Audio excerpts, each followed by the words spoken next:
자, 먼저 디지털 시대 미래 교육을 디자인하라라는 주제로 이제 특강을 진행해 주실 텐데요. 우리 서울대 이은수 교수님을 소개하도록 하겠습니다. 큰 박수로 맞이해 주시면 감사하겠습니다.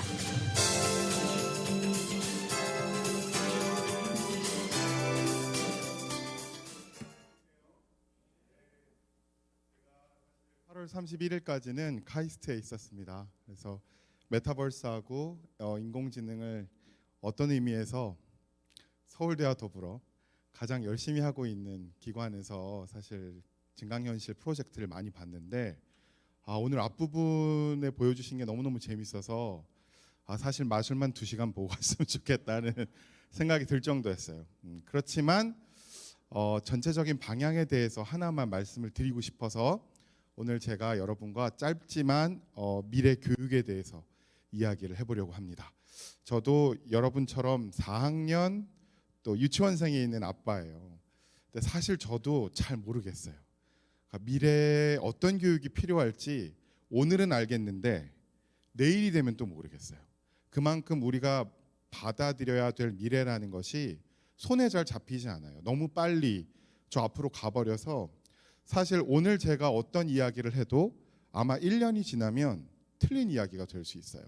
그렇지만 오늘 우리의 최선의 고민을 같이 나눠보면 좋겠고, 이런 이야기를 할 때 제일 큰 문제가 정작 교육을 받는 우리 초등학생, 중학생, 고등학생의 목소리는 빠지기가 너무너무 쉽다는 거예요. 엄마, 아빠, 선생님들이 디자인하고 우리 학생들은 뭣도 모르고 따라가는 거예요. 지금도 그래서 이 자리엔 고등학생이 없는 걸 보니까 아마 미래는 어떻게 될 것 같긴 한데 그거는 나중 일이고 난 당장 성적이 중요해. 아마 이런 압박을 많이 느끼고 계실 거예요. 잠깐 그 고민을 내려놓고 정말 뭐가 필요할까? 내가 학교에서 얼마나 잘하나 그런 거 필요 없이 뭐가 필요할까 한번 생각해보는 시간이 됐으면 좋겠습니다. 오늘 제 질문이에요. 딱 하나. 우리의 시대가 어떤 사람을 찾고 있느냐? 여러분 아마 10년, 20년 뒤에 지금 이 자리에 있는 여러분 정말 빨리 시간이 지나는데 10년, 20년 뒤에 내가 정말 중요한 사람이 됐으면 좋겠다. 사람들이 내가 한 일에 엄청 많은 영향력을 받았으면 좋겠다 하는 생각을 할 거예요. 그럼 여러분 거기에 맞춰서 한번 그림을 그려보자고요. 어떤 사람을 필요로 할까? 오늘 그 질문 하나만 같이 생각하려고 합니다. 제가 한국과학영재학교라는 학교에 지금 비전위원회 같이 일을 하고 있어요. 거기서 우리가 2040년을 내다보면서 어떤 인재가 필요할까라고 키워드를 막 던지고 있어요. 여러 훌륭한 교수님들이. 뭐 좋은 말들 너무 많죠. 뭐 몇 개 읽어보실래요? 눈에 띄시는 단어가 뭐가 있어요? 호기심, 뭐 리더, 열정. 좋은 말 너무 많아요. 근데 좋은 말이 너무 많다 보니까 우리는 너무 무거워요. 이걸 다 해야 된다고? 미래에는 호기심도 있어야 되고 열정도 있어야 되고 주도적이어야 되고 게다가 그럼 엄마 아빠는 그런 사람이었어? 물어보겠죠. 그만큼 우리가 미래에 기대하는 게 이만큼 많아요. 근데 사실 이걸 다 할 수 있을까? 이렇게 좋은 얘기 다 넣는다고 해서 그게 정말 미래의 인재가 될 수 있을까? 저는 그 고민이 들기 시작했어요. 제 이야기를 하나 해드릴게요. 제가 2002년쯤에 지금부터 20년 전에는 아주 잘 나가는 학원 강사였어요. 제가 수학과를 나왔기 때문에 우리나라에서 한국의 수학 올림피아드 대표로 국제올림피아드에 나가서 금메달을 받는 학생들을 지도하는 선생님이었어요. 그래서 저는 2002년만 해도 우리 시대의 인재는 이런 사람들이다. 뭔가 천재, 문제를 잘 풀고 뛰어난 과학적, 수학적 능력이 있는 사람이 아닐까라는 생각을 했어요. 근데 지금은요, 저는 답이 달라졌어요. 왜 그랬을까요? 20년 동안. 물론 그런 훌륭한 사람들도 필요한데 애플이 나오고 테슬라가 나오고 어떤 의미에서 우리 시대의 인재는 문제를 잘 푸는 수학, 과학을 그저 잘하는 사람이 아니라 정말 영향력이 있는 없던 직업을 만들어낼 수 있는, 우리 카이스트 총장님 표현에 따르면 존재하지 않은 영역을 만들어낼 수 있는 사람, 세상에 없던 전기차를 세상의 시장을 크게 만드는 사람, 그런 사람이 필요한 시대가 된 게 아닐까. 불과 20년 만에 제 생각은 인재라 그랬을 때 머릿속에는 올림피아드 수상자. 근데 지금은 아예 다른 생각을 하기 시작했어요. 그게 20년 동안 저한테 일어난 변화예요. 자, 저는 이 질문에 대한 답을 감히 찾을 만한 그런 능력을 갖고 있진 않아요. 우리의 시대가 어떤 사람을 필요로 하는가를 알고 싶을 때 제가 해드릴 수 있는 건, 저는 역사를 공부하고 있기 때문에 시작, 되찾음, 새로운 창조란 제목으로 우리가 지금 도달한 시대가 어떤 시대인지 한번 생각해 볼게요. 인류의 역사를 보면 정말 반짝거리던 시대가 제가 생각할 때는 2번 있어요. 적어도 2번. 한 번이 언제일까요? 인류의 역사에서 가장 인간이 똑똑하다고 느껴졌을 시간. 아무나. 네? 언제? 도구를 사용할 때. 그럴 수 있죠. 예, 뭐 구석기, 신석기. 우리 학생. 산업혁명. 너무 뛰어난 답을 주셔서. 사실 따지고 보니까 한 4개 더 넣어야 될 것 같은데, 제가 개인적으로 관심 있는 시기는 고대 그리스예요. 그때가 시작. 그다음 또 언제일까요? 되찾음. 힌트 있어요. 되찾음. 되찾는다는 뜻, 다시 태어난다는 뜻. 언제죠? 르네상스예요. 그 2 시기를 말씀을 드리고, 우리의 시대가 이 위대한 시대와 견주어도 전혀 모자라지 않다는 말씀을 드리려고 해요. 우리가 지금 몰라서 그렇지 엄청난 시대를 살아가고 있어요. 자, 모든 일의 시작. 우리 학자들은 이 시기를 그리스의 기적이라고 불러요. 여러분이 아는 대부분의 것들이 서양의 그리스에서 시작했어요. 뭐죠? 민주주의, 그리스 비극, 그죠? 또 뭐 있어요? 철학, 역사학.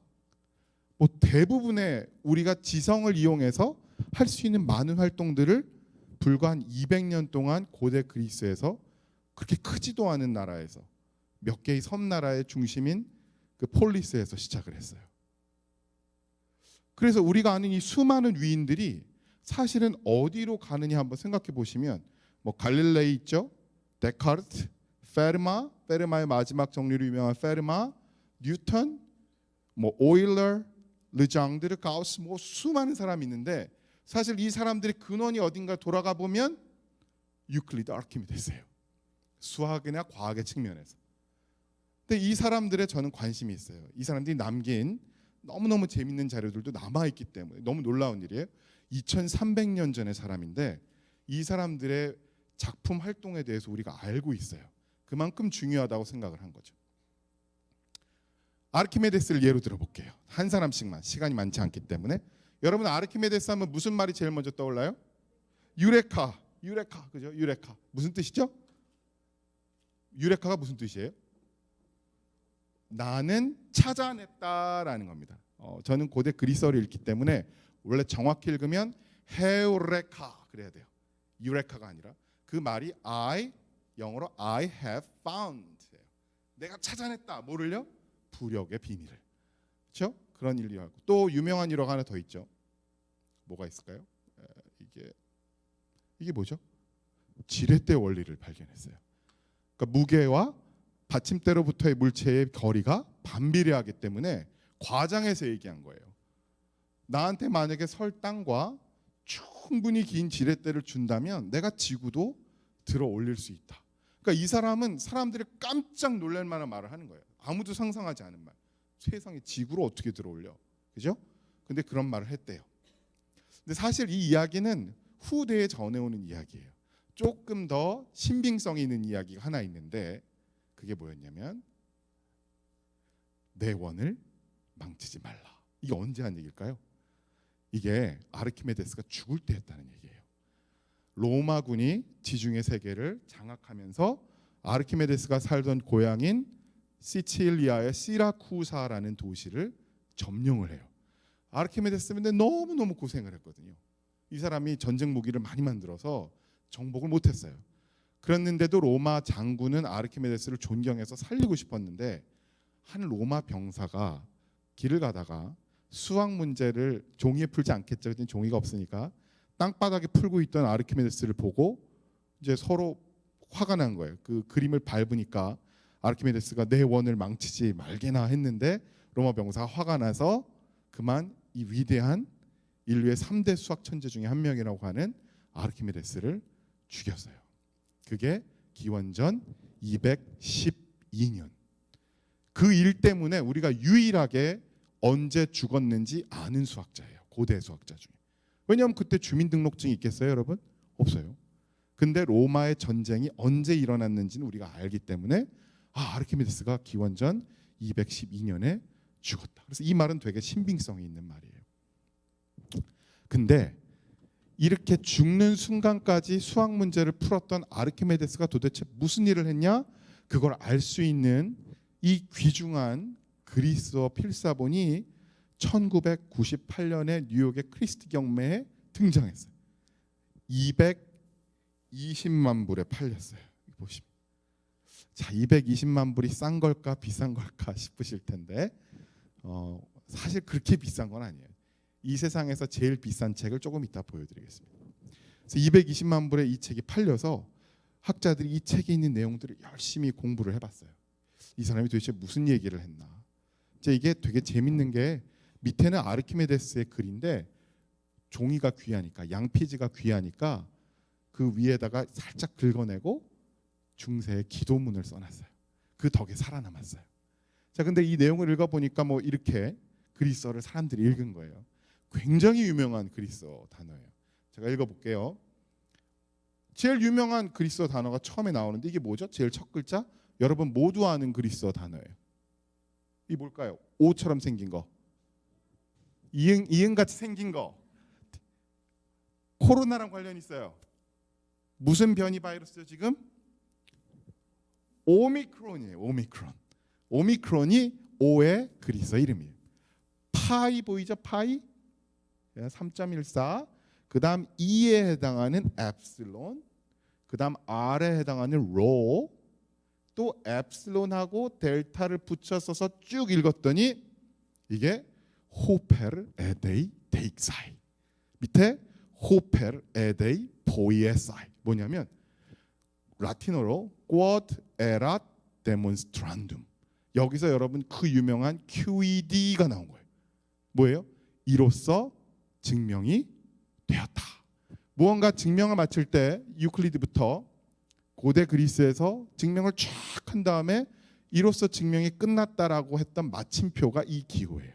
그래서 우리가 지금도 QED 그러면 증명 끝 이거죠. 그 아르키메데스가 이렇게 수많은 증명을 해서 엄청난 발견을 했는데 이 위대한 아르키메데스가 정말로 자랑스러워했던 게 뭐냐면 이거예요. 죽을 때 자기 무덤에 물론 상상도긴 한데 자기 무덤에 구와 원뿔과 원기둥을 그려달라. 그러고 죽었어요. 그거를 로마 시대의 카이사르 황제의 정적이기도 했던 키케로가 시라쿠사의 총독으로 가서 아르키메데스의 무덤을 찾아본 거예요. 야, 그 유명한 얘기가 있던데 내가 아르키메데스 무덤 한번 찾아볼게 하고 찾아낸 장면이에요. 저기 지금 이 구석탱이에 보이죠, 구가. 근데 아르키메데스는 왜 수많은 위대한 발견 중에서도 구와 원기둥과 원뿔을 제일 좋아했을까요? 자기 이전엔 아무도 몰랐다는 거예요. 뭐를? 구와 원기둥과 원뿔 사이에 같은 밑면을 가진 구와 원기둥과 원뿔의 부피 사이에 1대 2대 3 비율이 있다는 걸 아무도 몰랐는데 내가 알아냈다는 거예요. 미적분이 없던 시기에 엄청 놀라운 방법을 알아내요. 자, 그러면 이 고대에 아르키메데스가 우리한테 보여주는 고대 세계에 제가 생각할 때 너무너무 뛰어난 인재 중에 한 명인 아르키메데스가 보여주는 그 인재상이 뭐냐? 여러분 mathematics가 수학이죠? 근데요, 이 mathematics의 어원이 되는 그리스어 단어가 여러분 알고 가세요. 오늘 마테마예요. 마테마. 이거는 단순히 수학이 아니에요. 원래 배우다라는 일반적인 배움이에요. 아르키메데스는 뭘 배우려고 했을까요? 자연의 비밀. 지금까지 내 앞에 있던 어느 누구도 알아내지 못했던 그 내용을 내가 최초로 알아냈다. 그래서 고대 그리스의 수많은 똑똑한 사람들은 최초로 한 게 많아요. 헤로도토스, 내가 최초로 역사를 쓰겠다. 플라톤, 철학을 하겠다. 소크라테스, 사람들이 자연을 생각했었는데 인간에 대해서 처음 생각해 본 사람. 아르키메데스가 그런 사람이었어요. 그렇게 됐던 이유가 서로 경쟁이 있었어요. 누군가가 최고의 철학자인지 최고의 수학자인지. 그래서 고대 그리스에서는요, 내가 무언가를 최초로 한다라는 것에 엄청난 크레딧을 주었던 시기예요. 그러다가 이 위대한 작가들의 작품이 많이 잃어버려요. 왜 그러죠? 세상에서 제일 큰 도서관이 뭐였어요, 여러분? 기억나세요? 고대 세계에서 제일 큰 도서관, 국립 어린이 청소년 도서관 말고 진짜 제일 큰 도서관, 이집트에 있어요. 뭘까요? 알렉산드리아 도서관. 없어졌어요. 70만 개가 넘는 두루마기가 있었을 텐데 없어졌어요. 우리 친구 손 들었는데 이집트에 있는 알렉산드리아 도서관. 그래서 너무 잘 보관해뒀던 작품들을 많이 잃어버렸어요. 그리고 복사기가 없으니까 맨날 손으로 써야 되는데 시간이 너무 오래 걸려요. 그래서 정말 귀중한 작품들만 남긴 건데도 불에 타서 많이 없어졌어요. 그래서 인류가 한 걸음 후퇴를 해요. 만약에 아르키메데스를 일찍 알았다면 뉴턴보다 1000년 더 일찍 우리가 미적 분학을 시작했을 거예요. 그래서 우리에게 다시 찾아온 시기가 1400년에서 1600년의 르네상스예요. 다시 태어났다. 그 시기는 무언가를 되찾는 시기예요. 루크레티우스는 유명한 사물의 본성이 뭐냐 이런 걸 연구했던 사람들을 되찾는 그런 위대한 일들이 이때 일어났어요. 대표적으로 르네상스의 시작을 이 사람, 저 하얀 옷을 입고 있는 이 사람이 한국은 잘 아직 안 알려져 있는데 제가 그래서 이 사람 얘기를 일부러 할 거예요. 페트라르카라는 사람이에요. 페트라르카는 나는 로마 시인의 부활이다 이러고서 스스로 월계관을 쓰고 이제 그리스 로마의 모든 걸 내가 복원해내겠다라고 얘기를 했어요. 그때가 1341년이에요. 그리고는 이 시기에 가장 위대한 천재 한 명만 얘기할게요. 누구죠? 레오나르도 다빈치. 이거 뭔지 알아요, 여러분? 많이 봤죠, 이 그림. 이 이름이 뭘까요? 비트루비우스맨이에요. 이제 누군가가 이거 팔 이렇게 벌리고 있는 거 체조하는 거 아니고 인간의 아름다운 비례를 로마의 비트루비우스가 연구를 했는데 그냥 글로만 써놨었어요. 레오나르도가 읽다가 인간이 뭐 흔히 말하는 팔등신, 인간이 어떻게 비례를 가져야 가장 아름다운가 그거를 읽다가 그림을 그린 거예요, 자기가. 그러니까 역시 레오나르도도 그리스 로마의 작품을 읽으면서 회복을 해나간 거죠. 그 유명한 비트루비우스맨이고 이게 이 세상에서 제일 비싼 책, 레스터 코덱스, 레스터 필사본이에요.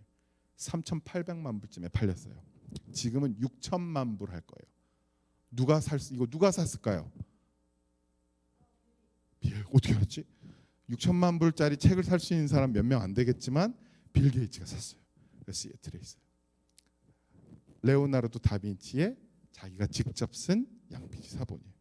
그럼 레오나르도 다빈치는 어떤 모습을 우리한테 보여줬냐? 이 사람이요, 레오나르도 다빈치의 수학 선생님이에요. 여러분 안 믿겠지만 레오나르도 다빈치가 유클리드 기하 원론으로 이분한테 수학을 배웠어요. 누구냐? 루카 파치올리.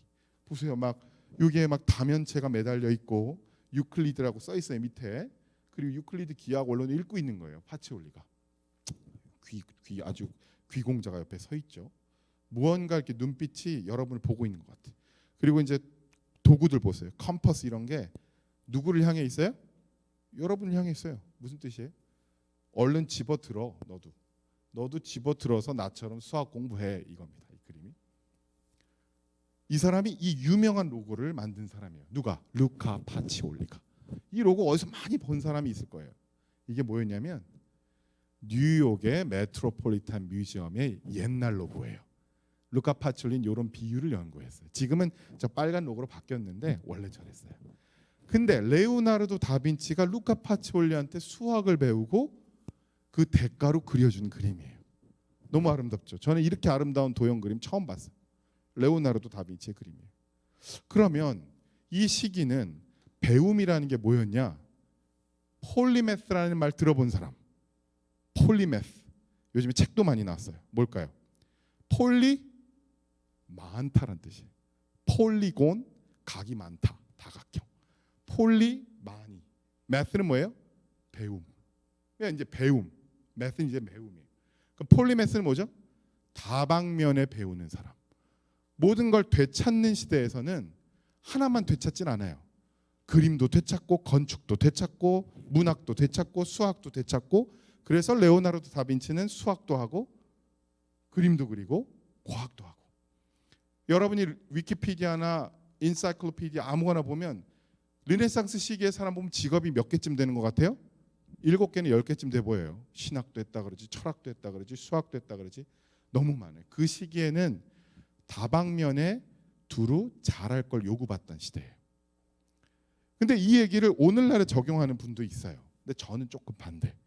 이제는 그렇게 막 잡다하게 다 할 필요는 없다. 그러면 우리 시대에는 어떤 사람이 필요하냐, 그 얘기를 이제 꺼낼 건데 잠깐 정리해 볼게요. 고대 그리스는 최초로 하는 사람이 되게 중요했어요. 먼저 경쟁적으로 선점, 뭐 돼 있는 게 없으니까 먼저 만드는 사람. 르네상스는 옛날에 만들어놨던 걸 되찾으면서 여러 방면에 종합적으로 할 수 있는 사람들이 나오기 시작했어요. 그럼 우리 시대는 어떤 시대일까 말씀드리고 싶은데 비극이 하나 일어나요. 뭔지 알아요, 여러분? 이 똑똑한 시대가 우리를 굉장히 불행하게 만들었어요. 사실은 이게 1609년에 갈릴레오 갈릴레이가 망원경을 만든 사람은 아니에요. 망원경을 개발한 사람은 아니고 망원경을 더 좋게 해서 달을 처음으로 본 사람이 갈릴레오예요. 봤더니 세상에 갈릴레오의 스케치예요. 달이 못생긴 거야. 그전에는 달이 너무 예쁠 거라고 생각했어요. 하늘에 있기 때문에. 근데 웬걸 달이 울퉁불퉁하고 못생긴 거예요. 그리고는 이 사건 이후로 갈릴레오가 뭘 더 확증하게 되죠? 우리가 우주의 중심이 아니다. 그래서 브레이트라는 아주 유명한 희곡 작가가 이렇게 각색했어요. 추기경에 불만이 나와가지고 갈릴레오 이놈 때문에, 원래 갈릴레오가 없을 때는 우리가 우주의 중심이었는데 얘가 우리를 우주의 저 변두리로 보내버렸다. 불평하는 거예요. 여러분 칼 세이건의 코스모스라는 책을 안 읽어보신 분은 꼭 읽어보세요. 그게 뭐죠? The Blue Pale Dot, 창백한 푸른 점. 우리 지구가 어딘지 보이세요? 이거. 우주에서 우리 지구가 이거예요. 지구는 태양계의 중심이 아니에요. 태양계는 우리 은하의 중심도 아니에요. 우리 은하계는 우주의 중심도 아니에요. 그저 어디 하나, 저 조그만, 그 세이건이 뭐라 그래요? 저거 하나를 차지하려고 인간이 인간을 죽이고 그렇게 난리를 부렸다. 당신이 아는 모든 위대한 사람, 모든 잔인한 사람이 다 저 조그만 별, 저 반짝거리는, 저 창백하게 반짝거리는, 그리 밝지도 않은 저 점 위에 살았다라는 걸 인류가 깨닫게 됐어요. 그래서 우리가 알게 된 지식이 뭐예요? 인간이 어떤 의미에서는 특별하지 않다. 그게 우리의 결론이었어요. 너무 불행한 결론. 인간이 무언가를 새로 막 만들기 시작할 때는 어마어마한 존재인 줄 알았어요. 산업혁명, 차 만들고 어마어마한 존재인 줄 알았는데 사실 우리가 있는 곳 자체가 특별하지 않은 거예요. 그랬는데 이 모든 것에 다시 혁신이 찾아오는 때라고 저는 생각을 해요. 그게 뭐냐? 메타버스예요. 메타버스는 언제 처음 등장한 말이냐면 이 사람의 책, 소설 스노우 크래쉬에서 처음 등장한 말이에요. 메타버스라는 말 자체가. 우리가 이걸 가상현실이라고 이름을 쓰죠. 이 뉴스 다 아시죠? 페이스북이 이름을 뭐로 바꿨어요? 메타로 바꿨어요. 왜냐? 회사 이름을 바꿀 정도로, 시총이 어마어마한 회사가 회사 이름을 바꿀 정도로 가상현실에 목숨을 걸었다는 거예요. 그럴 가치가 있다고 본 거죠. 물론 반대하는 사람도 있을 수 있어요. 아직 가상현실이 한계가 있다. 우리가 그런 논의들을 해요. 하지만 회사 자체가 이름을 바꿨어요. 이게 아까 우리 쓰고 나신 HMD의 최초의 버전이에요. 어마어마하게 크죠. 그래서 레오니다스의 칼이라는 이름을 붙였어요. 신화에서 따와서. 그 정도로 저렇게 막 큰 걸 쓰고 겨우겨우 이 착시 효과처럼 가상현실을 만들 뿐이었는데, 이젠 여러분 HMD를, 집에 HMD 있는 사람 한번 손 들어볼까요? 아직 없어요? 아이 엄마 아빠가 공부하라고 안 사주셨나 보다. HMD가 엄청 싸졌어요 요즘에. 그렇죠? 그래서 이제는 누구나 가상현실을 체험할 수 있는 시기가 됐어요. 제가 다른 인물보다 제가 지금 하고 있는 이야기를 들려드릴게요. 우리 국립어린이 청소년 도서관도 비슷할 텐데 혹시 이 게임 해본 어린이 손 들다가 만다 몰래 들어도 돼요. 네. Assassin's Creed Odyssey라는 캐나다 유비소프트 회사가 만든 게임이에요. 고대 그리스를 배경으로 하고 있어요. 저는 고대 그리스에 관심이 있으니까 선생님도 태어나서 처음으로 게임을 해본 게 이 게임이에요. 근데 너무 충격을 받았어요. 너무너무 사실 같아서. 그래서 이거를 잘 쓰고 싶다라는 생각이 들어요. 저는 이런 위대한 책을 가르치는 사람이거든요. 서울대학에서. 근데 요즘에 서울대학교 학생들도 이렇게 두꺼운 책 읽기 힘들어해요. 읽어야 된다는 건 아는데 너무 힘들어서 고전은 위대한 작품인데 고생하는 작품이 돼버렸어요. 어떻게 하면 이걸 잘 읽을 수 있을까 고민이 많아요. 그래서 차라리 가상현실에 고전 작품을 구현하자. 그래서 고대 그리스는 비극을 이런 데서 했어요. 디오니소스 극장에서. 이런 극장을 차라리 구현하고 인물들을 이렇게 만들어서 내가 그리스 비극을 읽으면 실제 그 사람이 돼서 연기하면서 읽을 수 있으면 좋겠다는 생각을 하는 거죠. 이렇게 대사가 뜨고, 물론 이건 영어인데 서로 친구도 접속하고 나도 접속하고 같이 배역을 읽을 수 있으면 너무 좋겠다. 그래서 제가 요즘 고민하고 있는 건 아마 이제 뒤에 우리 김승 작가님이 또 하실 텐데 가상현실에서 읽는다는 걸 어떻게 할 수 있을까, 이걸 되게 고민하고 있어요. 인문학자로서. 저는 좀 파격적인 주장도 해요. 읽기라는 거를 안 해도 될 때가 오지 않을까?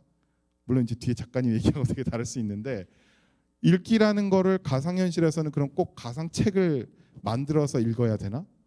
새로운 경험을 할 수 있지는 않을까? 읽는다는 행위 자체가, 여러분 깜짝 놀라겠지만 플라톤 책에 보면요, 읽기, 문자라는 거를 굉장한 발명품으로 소개를 했는데 이집트 왕이 반대를 해요. 왜냐하면 발명의 신이 찾아와서 내가 이집트의 문자라는 거, 읽는다는 거를 하게 해줄게, 사가라. 그랬는데 왕이 반대를 해요. 두 가지 이유 때문에. 첫째, 배우는 거는 죽은 문자로 배울 수 있는 게 아니다. 사람한테서 말을 하면서 배워야지 왜 죽어있는 책한테 배우냐. 둘째, 당신은 문자가 있으면 사람들이 그 문자 때문에 기억 오래 보존할 수 있을 거라고 생각을 하는데, 책이 생기면 사람들은 점점 더 책에 의존을 해서 암기력이 떨어질 것이다. 그러니 나는 문자를 받아들이지 않겠다 그러거든요. 2000년 동안 근데 문자를 써왔어요. 2000년 넘는 시간 동안. 그죠? 근데 가상현실에서도 똑같이 읽기라는 걸 꼭 고집해야 할까? 이제 새로운 형태로 우리가 배울 수 있지 않을까? 그런 고민을 누군가는 하고 있어야 돼요. 선도적으로. 거의 다 끝났습니다. 그래서 제가 많은 얘기를 드려봐야 여러분 다 까먹으실 테니까 하나만 말씀드리려고 그래요. 우리 시대의 인재를 저는 오늘 처음 얘기하는 것 같아요. 어린이 여러분 앞에서 호모 크레안스다. 자, 호모가 뭐죠? 이런 말 많이 들어봤어요. 호모 루덴스, 노는 인간. 호모는 사람이란 라틴어예요. 그러면 루덴스는 노는 인간. 그래서 노는 인간이 호모 루덴스예요. 근데 저는 사람을 이제 어떻게 생각하냐면 호모 크레안스, 만드는 인간, 창조하는 인간. 이게 우리 시대의 인재가 될 거라고 생각해요. 성서에 나오는 아주 유명한 이야기예요. 뭐죠? 우리가 우리의 형상을 따라서 우리의 모양대로 사람을 만들자. 이게 누가 한 말이에요? 구약 성서의 야훼 신이 한 말이에요. 사람을 만들 때. 그런데 우리가 가상현실에서는 이런 역할을 해야 돼요. 인간이 신이 됐다는 얘기를 하는 게 아니고, 우리가 버추얼 휴먼을 지금은 돈이 많이 들 것처럼 생각하시죠. 근데 1년 다르고 2년 달라요. 조금 있으면 여러분들이 아주 쉽게 버추얼 휴먼을 만드는 세상이 곧 옵니다. 그러고 여러분이 가상현실 세계 자체를 지금은 3D 디자인 하려면 굉장히 돈이 많이 들죠. 뭐 포토그라메트리도 해야죠. 뭐 컴퓨터 디자인 해야죠. 이거 다 진입 장벽이 낮아질 거예요. 그걸 하는 데가 카이스트 서울대예요. 여러분들이 사진 몇 장으로 쉽게 가상현실 만들고 아바타를 굉장히 현실적으로 만들 수 있는 시기가 찾아오고 있어요. 그러니까 여러분에게 요구되는 역할은 뭐냐면 만드는 사람으로서의 역할이 부여되고 있어요. 이제 맺는 말씀을 드리려고 해요. 제가 오늘 이 강연의 중요한 전제가 뭐였냐면 시대는 인재를 부른다. 그 시대에 맞는 인재가 있어요. 그런데 지금까지는 사람들이 창의적인 사람이 되라 이런 얘기를 많이 했어요. 근데 창의적인이 부족해요. 창의적이라는 게 뭘까요? 무언가 태스크가 주어졌을 때 그걸 무언가 좋은 접근법으로 하는 그 정도를 의미하는데 훨씬 더 적극적이어야 돼요. 여러분이 아무것도 없는 상황에서 무언가를 만들 수 있는 사람이 돼야 돼요. 굉장히 어려운 일이에요. 두 가지 자질이 필요해요. 인간이 신처럼 창조하는 일을 하려면 신을 표현하는 유명한 단어가 옴니스키엔티아입니다. 모든 걸 안다라는 거예요. 안다라는 게 뭐 박식하다 이게 아니고요. 그 뭔가를 만들 수 있을 만한 굉장한 창조적인 에너지가 있다는 거예요. 뭔가를 만들고 싶다가 있어야 돼요. 마음에. 근데 그게 필요해요. 그리고 만들고 싶은 것만 있어도 안 되고 실제로 만들 수 있는 포텐티아, 능력이 있어야 돼요. 그래서 디지털 능력을 여러분들이 체험하는 곳이 바로 여기죠. 쉽게 체험할 수 있는 곳. 그런 걸 공용어라고 해요. 한 몇백 년 전에 공용어는 라틴어였어요. 모든 사람들이 서로 이야기하려면 유럽에서 라틴어로 얘기했어요. 우리 문화권에서는 한자어로 얘기했어요. 그죠? 근데 우리 시대의 공용어는 뭐예요? 디지털 능력이에요. 여러분이 메타버스에서 소통할 수 없으면 여러분이 아무리 하고 싶은 게 있어도 소통을 할 수가 없어요. 그래서 이 두 가지를 가져야 되는데 마지막 말씀을 드리고 마치겠습니다. 제가 실리콘밸리에서 10년 동안을 인문학자로 살았어요. 근데 우리 한국 사람들이 너무너무 똑똑해서 여러분이 아는 유명한 회사들의 아주 중요한 사람들로 일하고는 있어요. 그런데 한국 사람들이 하나 약한 게 있다면 말과 이야기를 매력적으로 하는 사람이 너무 없어요. 컴퓨터 너무 잘하고 메타버스 뭐 만들라 그러면 열심히 만들고 성실한데 결국 그걸 가지고 뭘 할까 얘기했을 때 사람들이 막 따라가고 싶은 그 열정이 막 불타서 막 따라가고 싶은 그 사람이 안 나오고 있어요. 저는 여러분 중에 특별히 오늘 이 자리나 생중계를 보고 계신 우리 어린이 청소년 중에서 이 두 가지 나는 뭘 정말 하고 싶어. 단순히 난 시험 제가 그렇다고 공부하지 말란 얘기는 안 드릴게요. 공부해도 돼요. 근데 여러분이 정말 뭔가를 하고 싶은 이 열정이 꺼질 것 같으면 공부가 독이 되는 거예요. 그때는. 여러분이 정말 뭘 하고 싶은 게 꼭 있어야 돼요. 그리고 그걸 실제로 구현할 수 있는 그런 기술도 여러분이 즐겁게 배울 수 있는 그런 기회가 많이 있었으면 좋겠습니다. 네, 제 강연은 여기서 마치겠습니다. 고맙습니다. 네, 디지털 시대 미래 교육을 디자인하라라는 주제로 열강을 해주셨습니다. 자, 우리 이은수 교수님 자리로 모시면서 다시 한번 큰 박수를 좀 부탁드리겠습니다. 고맙습니다. 네, 환호성이 나오네요. 자, 이어서 디지털 시대 미래 인재들의 책 읽기라는 주제로 특강을 진행해 주시겠습니다. 우리 독서 전문가 김승 작가님을 소개하겠습니다. 큰 박수로 환영해 주시면 감사하겠습니다.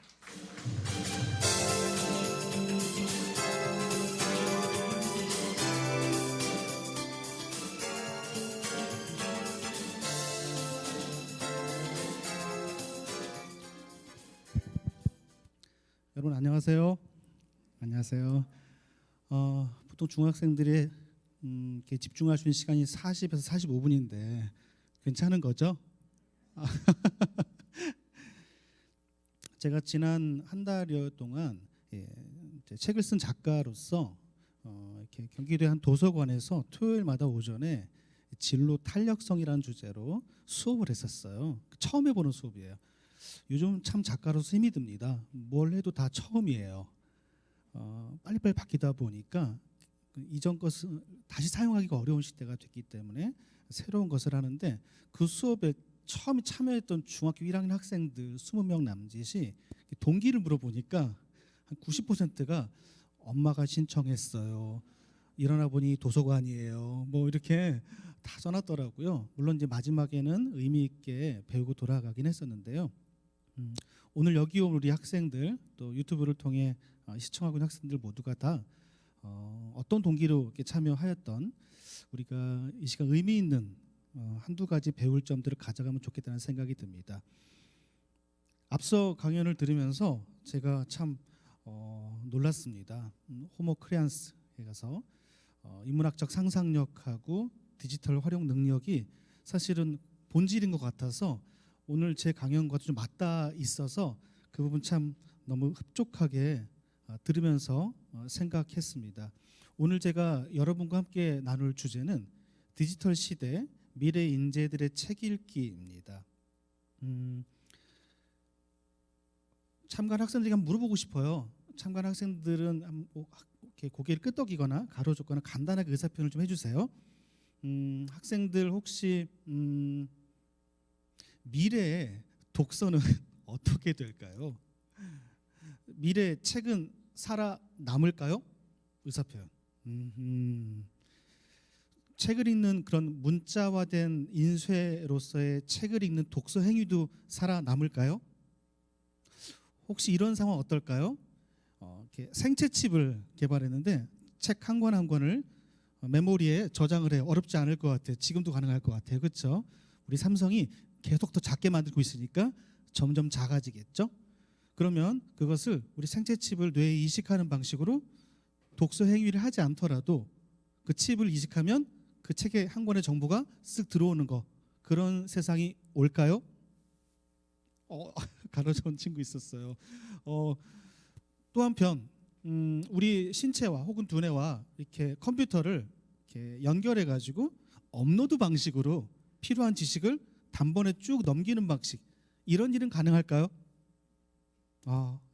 엇갈리네요. 저도 잘 모르겠어요. 그럼에도 불구하고 적어도 우리 초등생과 중학생의 생애에서만큼은 그런 큰 변화가 있을 것 같진 않아요. 따라서 우리는 여전히 책을 마주하며 살 텐데 어떻게 이 디지털 시대에 미래 인재들의 책 읽기를 할 수 있을지 제가 한번 가능성들을 현실적으로 이미 다가와 있는 미래 버전을 포함시켜서 설명해 보도록 하겠습니다. 오늘 저는 4가지 키워드를 도출할 거예요. 4가지 키워드를 도출할 거고 이 4가지 키워드를 잘 조합해서 2가지 대안을 꺼내 보려고 합니다. 첫 번째가 디지털 독서, 두 번째가 뇌과학 독서, 세 번째가 메타인지 독서, 네 번째가 인간지능 독서입니다. 가장 핫한 주제들인데요. 이거를 독서와 좀 연결시켜 보도록 하겠습니다. 먼저 디지털 독서입니다. 최근에 기존의 전자책이 멀티미디어 북으로 바뀌고 있어요. 혹시 여러분 한번 떠올려 볼까요? 지하철을 타본 적 있는 학생들 끄떡끄떡. 지하철에서 스마트폰 붙잡고 있는 사람들 본 적 있다 끄떡끄떡. 그 사이에 종이책을 우아하게 펴들어 읽고 있는 사람 본 적 있다 끄떡끄떡. 자, 그런데 어떤 사람은 분명히 스마트폰을 들고 있는 것 같은데 이게 스마트폰 같진 않고 아이패드 같진 않고 중간 크기인데 뭘까를 눈동자를 이렇게 좌우로 읽으면서 읽고 있는 거 본 적 있는 사람 끄떡끄떡. 없어요? 전자책 단말기를 보고 있는 거예요. 그런데 그 사람이 귀를 보고 꽂고서 들으면서 읽고 있는 것 같다. 그런 적도 가끔 있어요. 살짝 옆에 가서 들어보면 내레이션이 들리기 시작해요. 그러니까 텍스트를 전자책으로 읽는데 그걸 또 음성으로 듣고 있어요. 멀티미디어 북이에요. 그래서 최근에는 일부 소설을 중심으로 그 속에 성우의 내레이션, 또 작가의 일러스트를 포함시키고 애니메이션을 포함시키고 그래서 정말 종합적이고 입체적으로 책을 읽을 수 있는 이런 디지털 독서가 등장했어요. 상황이 이렇다 보니까 상당히 재미있게 책을 읽을 수 있는 세상이 좀 도래한 거죠. 아마존의 킨들이나 그리고 예스24의 크레마 같은 버전의 단말기인데 전반적으로는 편리하게 읽을 수 있도록 이런 별도의 단말기에서 스마트폰으로 쉽게 읽을 수 있는 방식으로 바뀌고 있어요. 첫 번째는 이런 디지털 독서의 멀티미디어 북의 흐름이라는 거 기억해 주시고요. 그렇다면 디지털 독서의 두 번째 흐름은 이런 디지털 방식의 도구와 환경을 읽기, 여기서 읽기는 학습이나 독서를 포함해서 얘기합니다. 어떻게 활용하고 있는지 현실적인 예를 EBS 버전으로 소개해 볼까 합니다. 여러분, 한 반에서 이 실험인데요. 학습을 포함한 독서를 포함한 수업을 지식 수업을 하는데 역사 수업이었어요. 수업 전에 모르는 어휘를 미리 체크해서 그 모르는 어휘를 찾아보고 수업한 집단과 그냥 일반적인 독서나 학습이나 수업을 진행한 집단에 결과적으로 얼마큼 기억하는지를 확인해 본 게 아래 오른쪽 그림에 대비되는 그림이에요. 아래 오른쪽 그림의 왼쪽은 어휘를 찾아본 집단일까요? 그냥 수업한 집단일까요? 그냥 수업한 집단이에요. 오른쪽은 어휘를 찾아본 집단이에요. 그러니까 수업 전에 일단 메타인지 차원에서라도 어떤 부분을 알고 어떤 어휘를 모르는지를 미리 확인해 봐서 그 모르는 어휘를 BYOD, 그러니까 Bring your own device, 네 스마트폰 꺼내봐, 그거로 그 모르는 어휘 찾아보고 가자 하니까 완전 신나요 애들이. 일단 스마트폰을 항상 부정적으로 인식하는 기성세대 시선에서 한번 활용해 볼까? 라고 하니까 공식적으로 생산적으로 시작한 거예요. 꺼내서 일정 시간을 보면서 어휘를 찾아보는데 정말 잘 찾죠. 왜? 잘하는 거니까. 어휘를 찾아보고 수업을 들으니까 이게 들어오기 시작해요. 그런 뒤에 동일한 테스트를 해봤을 때 아래 오른쪽 마인드맵이 나오더라는 거예요. 그래서 우리가 이 디지털 도구를 어떤 학습과 읽기와 독서 상황에서 적극적으로 활용하는 문화에 대한 고민이 이미 시작됐어요. 여기 바로 두 번째 디지털 독서의 가능성입니다. 자, 세 번째, 그렇다면 선생님 뭐하러 종이책을 읽어요? 뭐하러 교과서를 만들어요? 그냥 다 이렇게 디바이스로 디지털로 읽고 수업하고 다 하죠. 유튜브를 보기도 하고요. 이렇게 말하는 아이들이 있을 수 있죠. 본인도 그렇게 생각하면 끄떡끄떡. 선생님이 왜 꼭 굳이 책을, 혹시 어린 친구들이지만 그렇지 않아요. 그래도 종이책은 필요해요라고 생각하는 학생이 있으면 끄떡끄떡. 이미 여기 온 친구들은 이미 대단한 학생들이군요. 그렇죠. 이 토요일 아침에 여기를 선택한 그 자체의 가치가 있는 것 같아요. 그래서 이런 실험이 등장했어요. 동일한 지식을 종이 인쇄물로 보는 집단과 같은 내용을 노트북이나 태블릿, 어떤 화면과 모니터로 보는 집단에 같은 테스트를 거쳐본 거예요. 결론적으로 왼쪽 이미지를 보면 아래쪽에 구체적인 어떤 정보를 요구하는 질문에 대한 정답률은 놀랍게도 디지털 기기가 훨씬 높아요. 마치 아까 어휘를 찾은 것처럼 종이를 읽은 사람보다 어떤 디지털 매체를 통해서 그 지식과 정보를 찾은 집단의 점수가 훨씬 높게 나옵니다. 그런데 상상하고 사고하고 연결짓는 작업을 하는 질문 앞에서는 종이 인쇄물이 훨씬 높아요. 그러고 보니까 한 가지 가능성이 보이죠. 이게 선택의 문제인 것 같아요. 이 부분도 오늘 제가 후반부에 대안을 제시할 때 한번 가능성으로 조합해 보도록 하겠습니다. 자, 그러면 이렇게 해서 디지털 독서의 가능성을 보았는데요. 두 번째, 이제 새로운 디지털 시대의 미래인지대 독서의 두 번째 키워드는 뇌과학입니다. 앞에 있는 디지털과 뇌과학과 메타인지와 인간지능이라는 네 가지 키워드는 다 연결되어 있습니다. 아래 그림을 보면 이 조선일보 기사에 의해서 추출한 그림인데요. 메리언 울프의 책 읽는 뇌, 책을 근거로 하고 있습니다. 그림만 보면 우리가 책을 읽을 때 어떤 일이 벌어지는지에 대해서 초보 독서가와 숙련된 독서가의 차이를 뇌의 경로를 좀 살짝 시각화시켰어요. 이 내용을 보면 아래쪽에 좀 파랑색이 독서를 많이 하는 어떤 훈련된 숙련 독서가고, 위쪽에 꼬불꼬불 이렇게 여러 갈래로 가는 오렌지빛 어떤 경로는 독서를 하지 않거나 힘들어하는 초보 독서가의 어떤 생각의 경로입니다. 자, 이 내용을 보면 마치 여러분들 지하철 노선도를 본 적 있으실 거예요. 상당히 난해하죠. 복잡한데 적어도 이 복잡한 지하철 노선도에서 내가 출발하는 곳과 도착하는 곳을 어플리케이션으로 딱 찍으면 나머지가 흐려지면서 명확하게 최단시간, 최소시간, 최단거리로 나오죠. 길이. 마치 그런 이미지예요. 그래서 책을 읽을 때 우리 머릿속에서 처음엔 좀 낯설지만 조금씩 훈련을 하고 그 시간을 자신의 패턴으로 받아들이기 시작하면 이렇게 경로들이 형성이 됩니다. 이게 바로 독서할 때 일어나는데 생각보다 지름길이에요. 이 부분을 조금 더 자세히 보기 위해서 뇌과학 독서의 두 번째 자료를 좀 보여드리면, 아래 왼쪽 그림은 실제 책을 읽을 때 우리 뇌에서 일어나는 일들을 독서라는 행위의 언어로 한번 표현해 본 겁니다. 화살표로 순서가 있는데 뭐 발음과 조음, 집중력, 시각 입력, 시각 언어 형성, 의미 파악. 그러니까 책을 문자를 처음 접할 때는 눈으로 보는 거예요.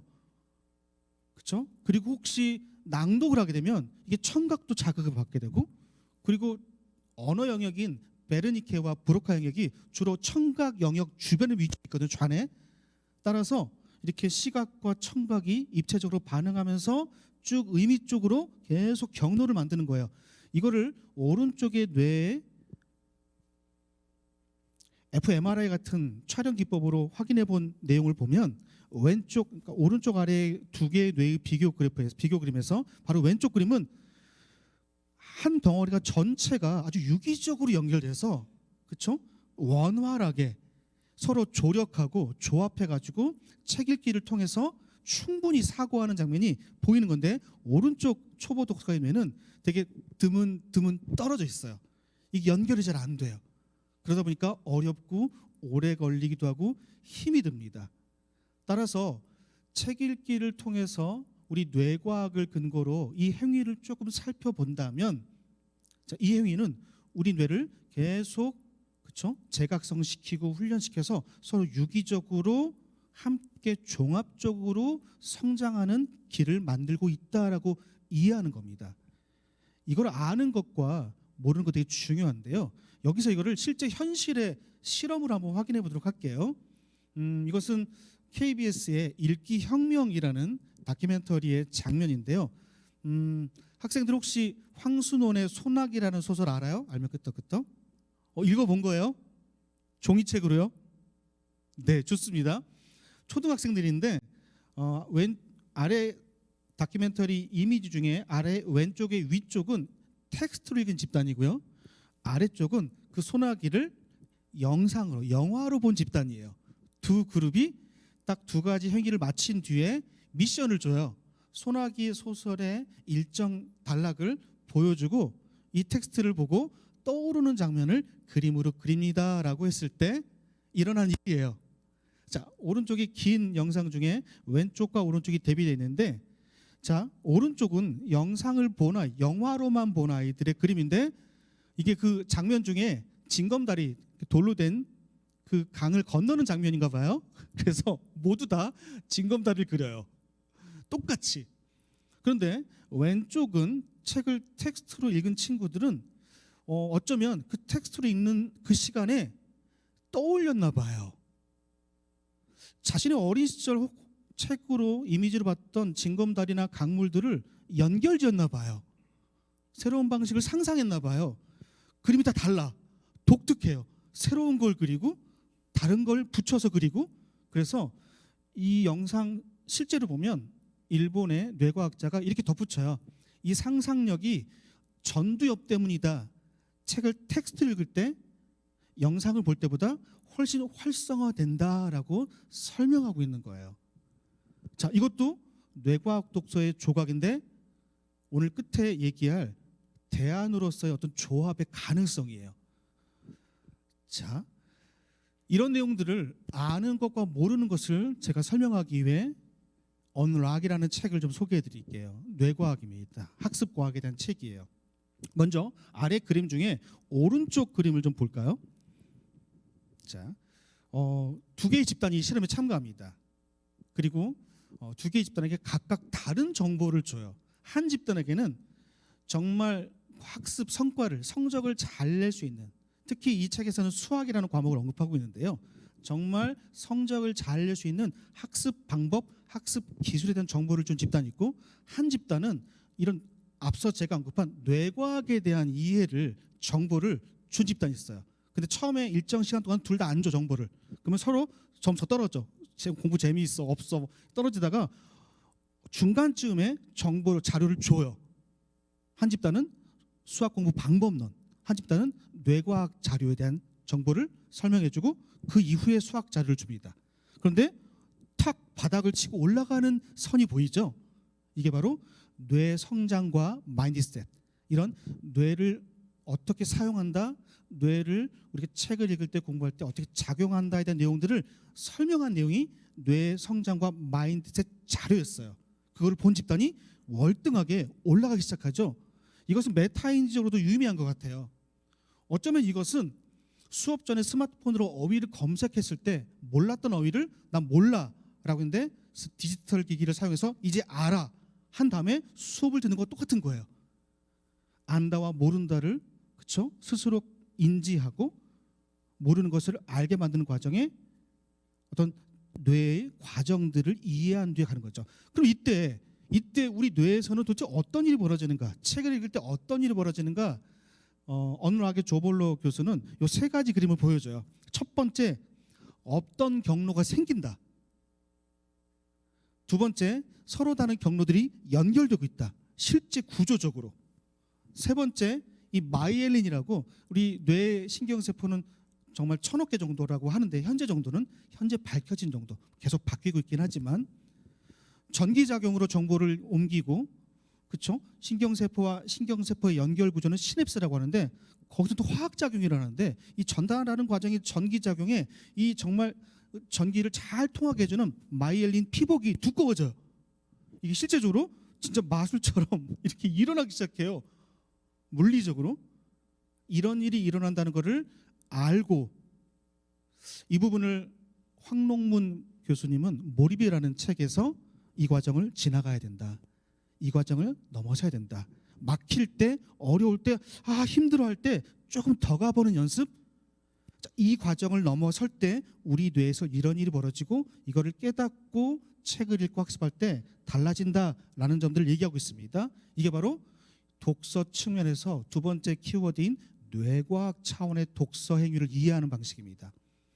세 번째는 메타인지입니다. 저는 최근 EBS의 코로나 시기를 틈타 정말 재미있는 작업을 해봤는데요. 선생님들을 연수하는 과정에 EBS 교원 원격 연수원에서 뭔가 개발했는데 EBS 전체 다큐멘터리를 분석해가지고 현재 교사 선생님들을 위한 현장 교육의 방법론을 꺼내는 방식의 연구를 했었어요. 그러다 보니까 정말 2010년부터 가장 최근 버전입니다. 2010년부터 2012년까지 다큐프라임만 전부 다 봤어요. 이거 엄청나거든요. 그중에 엄선한 게 한 20가지 정도예요. 이 EBS의 다큐프라임에 대한민국의 역사와 함께했던 교육의 역사와 함께했던 수많은 주옥 같은 어떤 교육 시리즈 중에 첫 번째 의미 있었던 게 2010년에 학교란 무엇인가인데 이게 10부작이에요. 기억나시죠? 이때 제일 유명했던 게 몇 편이었냐면 8편이었어요. 0.1% 최상위 0.1%의 비밀, 공부 잘하는 친구들. 이때 대한민국 최초로 전수조사를 해요. 그래서 전국 최고 800명을 선발해가지고 니들은 도대체 어떻게 공부를 잘하는 거야? 이거를 편성해가지고 보여줍니다. 자, 그리고 2021년, 22년에 교육 대기획 10부작 다시 학교라고 또 역대급 레전드 다큐가 등장해요.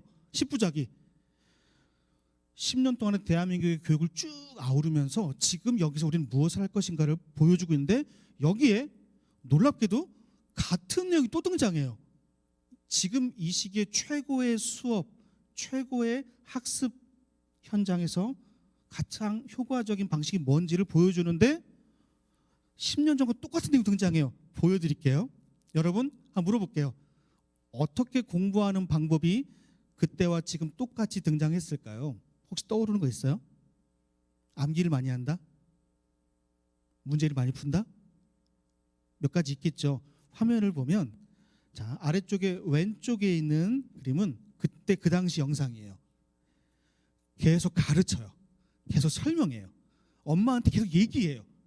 그러니까 학습한 내용을 계속 설명하면서 인출한다는 거예요. 이게 바로 2010년 버전인데 많은 사람들이 공감했었어요. 그리고 가운데 부분이 리사손 교수가 최근 메타인지로 유명한 전문가이시잖아요. 이게 지금 버전이에요. 가운데 그림의 아래 사진은 이 교수님의 수업 중에 항상 학생들이 항상 앞에 나와서 배운 내용을 그리거나 발표하면서 인출을 통해 확인해요. 그래서 최고의 수업이라고 이름 붙여졌습니다. 이게 바로 메타인지예요. 같은 영상 시리즈 중에 제일 오른쪽에 귀여운 학생 등장하죠? 귀여운가요? 특히 어떤 장면이 눈에 들어와요? 귀에 연필 꽂은 거 있잖아요. 귀에 연필 딱 꽂고 공부하는 모습이잖아요. 이 학생이 수업 중에 뭔가 설명을 하는데 들은 지식을 들은 내용을 이 학생이 이렇게 얘기해요. 오늘 학습한 내용을 제가 비교하고 대조해서 분석해서 설명드릴게요라고 독특한 학습 도구를 말해요. 어린 학생이. 그래서 연출가가 카메라 감독이 물어봐요. 비교는 뭐고 대조는 뭐야? 그랬더니 또 설명해요. 이게 손짓을 하면서 제출하면서 비교는 공통적인 것을 도출하는 거고 대조는 차이점을 꺼내는 거예요. 라고 설명하는데 매우 그럴싸해요. 표현이. 눈빛을 보아하니 충분히 이해하고 있는 것 같아요. 학습 도구어를. 그러니까 이 메타인지들을 최근에 어떻게 수업에 활용하는지를 계속 보여주는 게 최신 버전이에요. 그때와 지금이 똑같은 거죠. 바로 이런 작업을 통해 독서 현장에 이런 메타인지적 접근이 도움이 되겠구나라는 점입니다. 자, 이제 네 번째 키워드입니다. 미래인재 책 읽기에 제가 제안하는 네 번째 관심 있는 키워드는 인간지능인데 아주 일반적인 용어는 아니에요. 인공지능이 일반적이죠. 제가 이제 EBS 그 다큐멘터리를 연구를 하면서 최신 전 세계 미래교육 트렌드를 좀 함께 분석했습니다. 원래는 이렇게 지도가 세계 지도가 보이고 세계 여기저기에 미래학교, 미래교육들이 쭉 펼쳐진 거예요. 그러면 저 오른쪽이 결론이에요. 하버드 대학, 스티브 잡스 스쿨, 가필드 초등학교, 일본의 국제학교, 플랫 아이언 스쿨, 미네르바 스쿨, 에콜 42, 스탠퍼드 대학, 올린 공대, 에스토니아, 인도의 팅커링 랩 전부를 봤는데 공통점이 두 가지였더라는 거예요. 첫 번째는 기술이에요. 기술지능. 기술을 명확하게 활용하게 해요. 그런데 두 번째가 독특해요.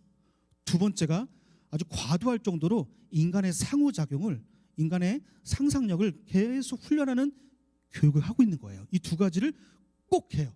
꼭. 그래서 여기서 인공지능 시대의 기술지능과 인간지능의 조합이 나올 수 있겠구나라는 점을 찾아낸 겁니다. 그러면 인간지능이 도대체 뭘까라고 해서 제가 또 한번 살펴봤어요. 자, 여러분 제일 아래쪽 그림의 제일 오른쪽 책이 기술지능 책이에요. 2017년에 나왔습니다. 기술지능 TQ. 2016년에 인공지능, 2015, 2016 알파고 인공지능을 기점으로 그 뒤에 바로 기술지능이 중요하다라고 표현합니다. 이 기술지능 책의 첫 페이지에 전 세계 네로라는 창의적 집단인 광고 기업들이 추구하는 인재는 누구인가 했을 때 몇 가지 나오는데 하나 새로운 게 등장했는데 TQ예요. 기술지능이 필요합니다. 그래서 왜 그러냐고 물어봤더니 이 전문가들이 하는 말이 식탁에, 자 여러분 제가 물어볼게요. 가족이 외식을 합니다. 전부게 물어보는 거예요. 식탁에 앉았어요. 식당이든 어디든 앉았는데 모두 막 활발하게 대화하는 그림이 하나 있고, 두 번째는 각자 스마트폰 하는 그림이 있어요. 자, 우리 집은 활발하게 대화하고 스마트폰을 보지 않는다. 끄떡끄떡. 우리 집은 각자 스마트폰 본다. 끄떡끄떡. 여기 오신 분들은 대부분 전자일 거예요. 그렇죠. 이 선택 자체에 가치가 있으니까. 그래서 TQ, 기술지능이 없으면 노예가 될 것이다라고 경종을 띵 울리고, 그럼 기술지능이 뭔가? 기술을 활용해서 자신의 역량을 증폭시키는 능력이다라고 정의를 내립니다. 자, 그런데 기술지능과 인공지능을 딱 놓고 보니까 그러고 보니까 그 이전에 오랜 세월 동안 우리가 인간의 어떤 고유한 능력, 잃어버리지 않기 위한 인간의 고차원적 능력 훈련했던 것들이 보이기 시작한 거예요. 여기 감성, EQ, MQ 기억나시죠? 오래전에 이제는 IQ가 아니라 EQ다 했더니 그 다음 연도에 이제는 IQ가 아니라 MQ다 했더니 그 다음 연도에 이제는 MQ가 아니라 SQ다. 기억나시죠? 매년 달라지는. 최근에는 문해력 지능 나오고 RQ, 위험 인지 능력, AQ 예술지능 다 나왔어요. 그 사이에 이제 MI 인공지능도 있고 다중지능도 있었고요. 그래서 제가 생각하기에는 전 세계 내로라는 미래 교육, 미래 학교들이 추구하는 기술지능 이외에 또 한 가지 인간의 고유 능력은 이런 인간지능이구나라고 책을 통해 확인하게 됐습니다. 이 부분을 조금 더 명확하게 표현하기 위해서 일본 전산 이야기라는 책의 내용을 제가 차용해서 제가 하나만 딱 붙여서 모토를 만들었어요. 기술의 차이는 3배, 능력의 차이는 5배, 의식의 차이는 100배다. 진짜 차별화와 변별력은 바로 이 의식에서 나올 것이다 라는 점들을 제가 이 인간지능을 통해서 표현한 겁니다. 제가 덧붙인 얘기는 기술의 차이 앞부분입니다. 가운데와 뒤는 일본 전산 이야기 표현입니다. 그래서 이제 후반부인데요. 여러분에게 제가 마무리로 2가지 저도 처음 만들어요. 저 역시 한 6개월 지면 또 바뀔 것 같긴 해요. 여러분에게 처음 선보이는 거예요. 이 국립 어린이 청소년 도서관 미꿈소 되게 부담돼요. 항상 높은 수준의 새로운 걸 꺼내야 돼요. 그렇지 않으면 이게 받아들여지지가 않아요. 생각해 보세요. 책이 있는 공간에 옆에 공원이 있고 산자락에 도서관이 있는데 국가의 중심에 있는 도서관이에요. 그런데 관장님은 증강현실로 강의하시고, 그렇죠? 외부 초청 교수님은 그리스어를 강론해 주시고, 마술사는 디지털로 마술하고 있고, 완전 정말 대단한 집단이죠. 이 산자락에서 정말 너무 앞서가는 집단인 것 같아요. 그래서 저 역시 너무 긴장하고 만들었어요. 현재로서는 최선이에요. 자, 제 아래쪽의 그림은 책 읽는 뇌에 등장한 독서 파노라마예요. 독서 타임라인이에요. 책을 읽을 때 뇌가 어떻게 작용하는지를 쭉 펼친 걸 제가 다 모아가지고 좀 나열해봤어요. 자, 위쪽은 저의 재현입니다. 자, 가운데 1번부터 14번까지가 이렇게 독서하면 어떨까요? 라고 저의 디지털 미래 시대의 미래 인재들의 여러분의 독서법인데요. 1번부터 14번인데 너무 많아요. 하나만 하면 돼. 걱정하지 마세요. 흐름을 소개해 드릴게요. 자, 일단 앞쪽 5가지는 검정색은 초기 독서 부분이고요. 가운데 빨강색은 실제 독서 과정에서 머릿속에서 일어난 일이에요. 뒤쪽이 10번부터 14번은 후기 독서, 독서 끝자락과 독서 이후에 어떻게 처리할 것인가예요. 자, 4가지 키워드를 융합해서 한번 표현해 볼게요. 일단 독서 환경, 도서관에 가게 하든 서점의 카페트 바닥에 앉는 그 느낌 아시죠? 동네 서점, 큰 서점. 그리고 거실에 좀 널브러져 있는 책들 사이에서 너무 정돈되지 않은 책 집단에서 엄마와 함께 책을 읽거나 이런 공간 중심의 책 읽기에 대한 선택이 필요해요. 뇌과학에서도 공간이 바뀔 때 실제 창의력이 높아지는 실험들이 많이 있습니다. 심지어 2020년을 지나면서는 어떤 뇌과학이 계속 발전하고 있는데 우리 뇌에서 기억과 학습을 담당하는 곳이 어딜까요? 해로 시작하는데 2글자 해마예요. 해마. 이 해마가 위치 추적 장치를 갖고 있대요. 그래서 장소를 중심으로 내용들을 떠올리고 혹시 그런 게 없어요? 어떤 장소에 대한 기시감, 데자뷰. 그때 먹었던 그 느낌, 그때 봤던 그 장면, 그 느낌. 이게 이제 해마 때문인데, 자, 독서 환경을 그때 선택해서 우리 아이들이 맞는 방식, 즐거운 방식을 공간 중심으로 선택하는 거 독서 환경이에요. 독서 도구는 지금 필요한 독서가 정보를 찾기 위한 독서야? 학습에 가까운? 그러면 디지털 기기 쓰는 거예요. 빨리 찾고 정확히 찾으니까. 아까 그 실험 결과.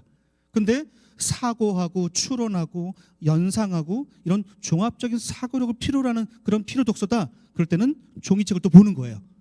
이거 선택입니다. 그래서 3번이 메타인지잖아요. 그래서 모르는 어휘들을 스마트폰으로 얼추 살펴보고 모르는 어휘를 아는 어휘로 바꾼 이후에 그런 뒤에 독서 방식을 또 선택하는 거죠. 이때는 저도 초등 3학년 전후까지는 되게 이 음성 언어가 중요해요. 일부러 소리내 읽기를 통해서 입체적으로 읽는 거죠.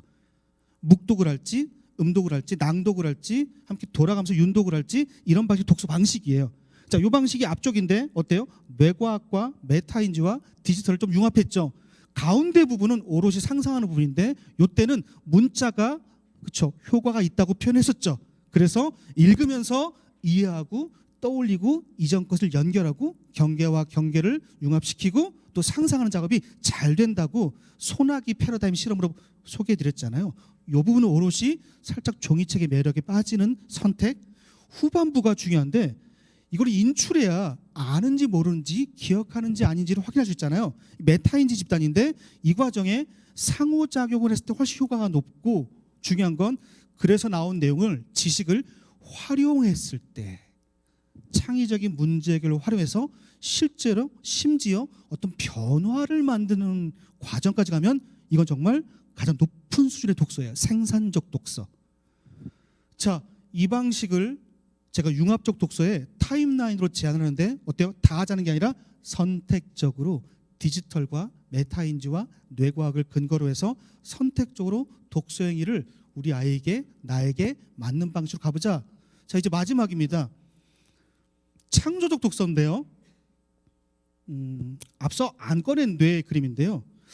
텍스트를 읽을 때 어떻게 상상력이 전두엽에서 이렇게 왕성하게 가운데 그림이에요. 우리 뇌는 좌뇌와 우뇌인데 떨어져 있는 게 뇌량이라는 다리로 한 2억 개 정도의 섬유질로 섬유다발로 신경세포로 너무 연결되어 있는 거예요. 그래서 왼쪽에서 텍스트를 읽을 때 오른쪽에 상상하는 거죠.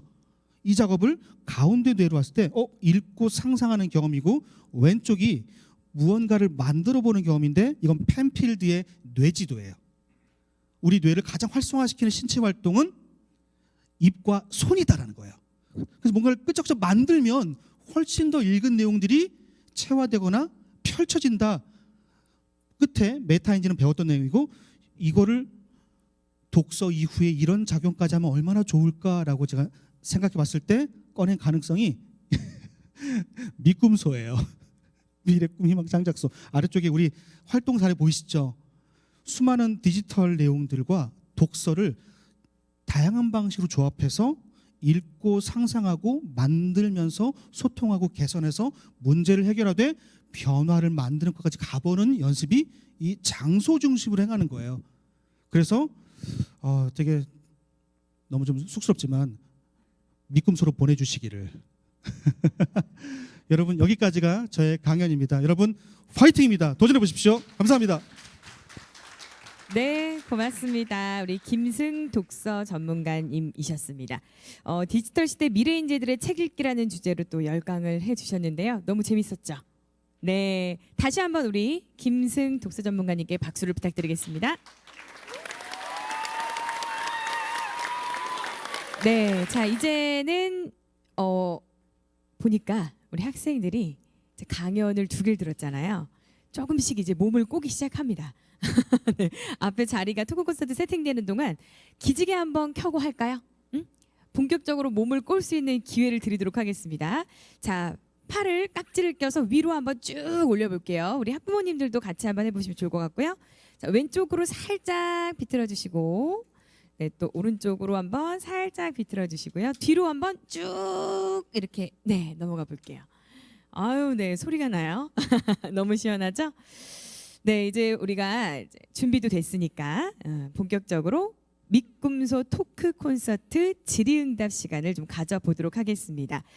우리 김승 독서 전문가님 그리고 이은수 교수님을 앞으로 좀 모시도록 하겠습니다. 네, 자리로 좀 해주시면 감사하겠습니다. 저도 이동하겠습니다.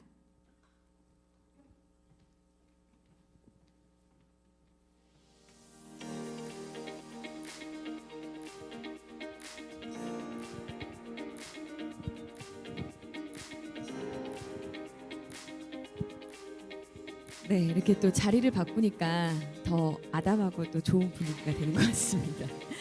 네, 오늘 아마 궁금하셨던 점도 굉장히 많으셨을 거예요. 우리 학부모님들 그렇고 우리 학생들도 오늘 많이 또 참여를 해줬는데 일단은 우리 이은수 교수님 그리고 김승 독서 전문가님 오늘 강연 너무 또 유익하고 재밌게 잘 들었습니다.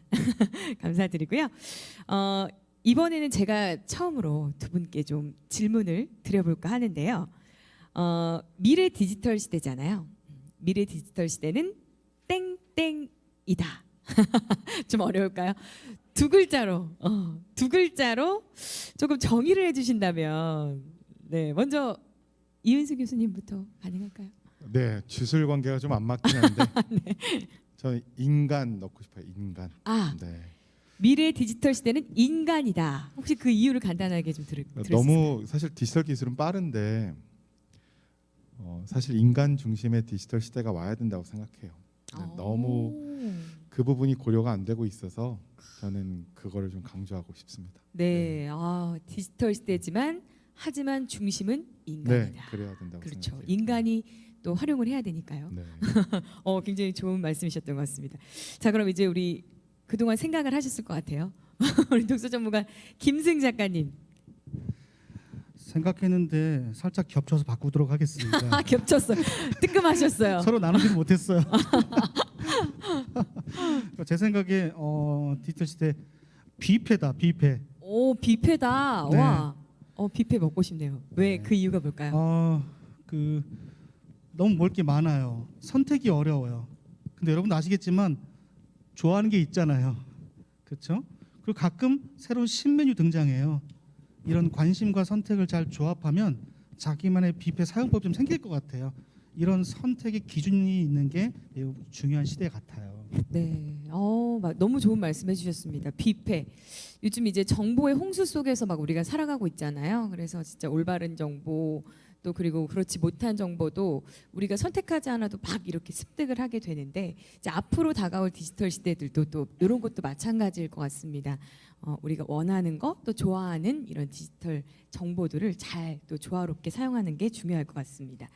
자, 이번에는요 저희가 좀 사전에 참가자분들께 문자로 질문을 받아봤어요.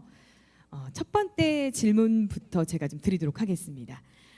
사연이에요. 안녕하세요. 저는 학교 디지털 수업을 받을 때마다 왠지 모르게 두렵습니다. 성격이 소심해서인지 새로운 걸 접하는 게 좀 쉽지가 않은데요. 디지털 시대에 저 같은 사람 어떻게 좀 적응을 해야 될까요? 라는 또 저희가 질문을 받았습니다. 첫 번째 질문은 우리 이은수 교수님께서 좀 해주실까요? 네. 네, 아까 우연히 제가 드린 답변하고 좀 겹치는 것 같아요. 디지털 시대는 숨을 곳이 잘 없어요. SNS가 특히 벌써 그런 시대를 만들었잖아요. 저는 태그 안 당하고 싶은데 다 태그를 걸고, 저는 제 사진이나 정보를 노출 안 하고 싶은데 또 사람들이 다 그러고 있으니까 나만, 포모 같은 거죠. 나만 뒤처지는 것 같고. 그래서 오히려 아날로그 세상에서 무언가 오아시스 같은 곳이 있었다면, 집에 오면 뭐 숨을 수가 있고 학교에서 어딘가 나만의 아지트가 있었는데, 메타버스로 수업을 코로나 세상에서 하는 동안 줌에서도 선생님은 비디오도 뭐 다 켜게 하고 모든 게 다 노출이 된다는 부담이 있는 것 같아요. 아마 그 사연 주신 분도 내가 숨을 곳이 좀 잠깐 숨 쉬고 싶은 곳이 필요하다라는 그런 고민을 갖고 계신 것 같아요. 그런 의미에서 디지털 기술이 지금은 공학자들이 주도하고 있기 때문에 더 효율, 비용을 아끼는 차원, 똑같은 걸 더 싸게 빠르게 하는데 굉장히 몰두를 했어요. 근데 거기에 대한 뭔가 반성, 이걸 좀 어떻게 이제 이 가상현실에서 수많은 사람들이 여기에 도입돼서 들어왔을 때 이걸 우리가 어떻게 더 나은 세상으로 만들 수 있는가에 대한 통찰은 많이 못 해본 것 같아요. 그 속도가 너무너무 다르기 때문이죠. 그래서 그 부분은 그 개인만이 해결할 문제가 아니라 굉장히 이제 인터넷이 처음 등장했을 때 규범, 규준 이런 걸 세우는 것에 한 몇 배는 되는 어마어마한 스탠다드에 대한 고민을 그 정부가 해야 되고, 그래서 이제 디지털 거버넌스 정책 이런 걸 막 얘기하는 거죠. 그래서 저는 그건 좀 거시적인 차원에서 해결책이 좀 필요하다고 생각이 듭니다. 네, 결국에는 사람이 좀 그거 필요한 것 같아요. 맞습니다. 우리가 또 잘 규율을 만들고 또 이런 디지털 세상에서 우리가 잘 절제하고 또 적당히 숨을 곳도 또 필요하겠죠. 네, 그런 공간들을 만들어주는 역할을 결국 또 사람이 함께 해나가야 되는 이런 과제이자 몫이 아닐까 싶습니다. 자, 두 번째 질문을 드릴게요. 코로나19로 인해서 아마 요즘에 이런 고민이신 학부모님들 굉장히 많으실 거라고 생각이 됩니다. 저희 아이가 코로나19로 집에서 영상으로 교육을 많이 받습니다. 그러다 보니 아이가 자연스레 영상 콘텐츠를 많이 접하게 되고 이제는 책을 보면서 이해하는 것보다 영상으로 이해하는 걸 더 쉬워하네요. 우리 아이가 정말 이래도 괜찮은 걸까요? 라는 질문을 주셨습니다. 이번에는 우리 김승 작가님께서 좀 해주실까요? 부담됩니다. 되게 일반적인 고민인 것 같아요. 특히 이제 매일매일 바뀌는 시대를 살고 있어서 우리 기성세대 부모님과 자녀의 문화 사이에 이런 갭이 있습니다. 예전 같으면 책을 읽어라, 종이로 공부하자 뭐 이렇게 할 텐데 또 그렇지도 않은 것 같아요. 오늘 제가 강의했듯이 이런 용어가 맞을지 모르겠지만 큐레이션이 중요한 것 같아요. 큐레이션. 어떤 상황과 필요와 대상에 맞게 그때 그 단계에 무엇으로 학습할 것인지를 선택하는 겁니다. 점점 복잡해지는 시대다 보니까 이런 선택 힘이 점점 낮아지다 보니까 선택을 도와주는 직업도 생겼어요. 어떤 디지털 기기를 사게 도와주는 선택 도우미가 생겼는데 그 정도로 선택이 어려운데 그래서 적어도 유튜브로 게임을 너무 해요라는 질문이 아니었던 것 같아요. 학습 상황에서 영상으로 하는 게 익숙해진 것 같은데 살짝 이 시기를 지나며 그 전에 책 읽던 모습, 문화들이 좀 반감됐을 텐데 그 자체는 존중하되 영상 자체를 학습의 도구로 사용하고 그것을 전체로 여기지 않는다면 어떨까 싶어요. 예를 들면 독서를 도와주는 책 읽는 유튜브들이 많아요. 그것도 통째로 요약해주는 방식이 아니라 정말 주옥 같은 빛나는 문장들을 읽어주거나 설명해주거나 작가가 직접 하거나 심지어는 북튜브 같은 채널도 등장했더라고요. 그래서 필요한 학습에 필요한 방식으로 그 영상을 일부 활용한다면 양념처럼 도움이 되고 하지만 정말 상상하는 그 구간 있잖아요. 가운데 토막은 꼭 일정 부분이더라도 텍스트를 접할 수 있도록 문화를 만들어주면 어떨까라는 생각을 좀 해봅니다. 예. 네, 맞아요. 요즘에 이제 영상에 대한 이제 거부가 크게 없는 요즘 우리 학생들이고 아이들이 많기 때문에 저도 실제로 이제 아나운서들도 그 북튜브 그런 거 내레이션을 많이 합니다. 좋은 독서 책을 읽어서 학생들이 영상과 또 이제 귀로 듣는 그런 것들을 함께 공감할 수 있게 해주는 역할을 하는데 그런 또 좋은 채널들도 있으니까 그걸 또 활용해 보시는 것도 굉장히 좋은 방법이 되지 않을까 싶습니다. 자 이번에는요 저희가 오늘 이제 입장하실 때 아침에 토크 콘서트 참가하신 분들께 직접 질문을 좀 받아봤습니다. 여기 앞에 판넬이 있죠. 판넬에 포스트잇으로 이렇게 질문을 좀 붙여주셨는데 제가 요거를 좀 뽑아서 우리 전문가님들께 한번 답변을 들어보도록 하겠습니다. 네. 일단 요게 조금 눈에 띕니다. 책 읽는 습관을 들이고 싶다. 근데 방법을 잘 모르겠다고 합니다. 요 방법을 좀 알려주세요. 라고 했는데 두 분 중에 혹시 어떤 부담되네요. 전문가님이시다 보니까 네. 여러분들은 책 읽는 습관을 갖고 있나요? 이 학생 갖고 있을 것 같아요. 그래 써 있어 보여요. 얼굴에 책 읽는 습관이 있죠. 스스로 가진 거예요. 가정의 문화가 그랬어요.